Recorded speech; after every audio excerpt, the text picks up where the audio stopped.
In today's video, I am going to teach you how to disable live captions for any video or audio in Google Chrome. To begin, open Google Chrome on your computer. Make sure you are in the browser window and ready to access the main settings menu. Once Chrome is open, move to the top right corner of the screen and click the 3 vertical dots. From that menu, click Settings. On the left-hand side of the settings page, look for the menu panel and click Accessibility. If your settings layout looks slightly different, the option may still be listed in the sidebar area, so just stay within the settings categories until you find Accessibility. After opening Accessibility, direct your attention to the right side of the screen. Here you will see the Live Caption option.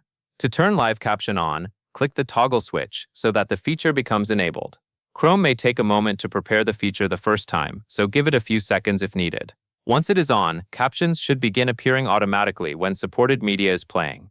If you want to disable the feature later, return to the same accessibility section in Chrome settings and click the Live Caption toggle again to switch it off. That covers everything you need to know.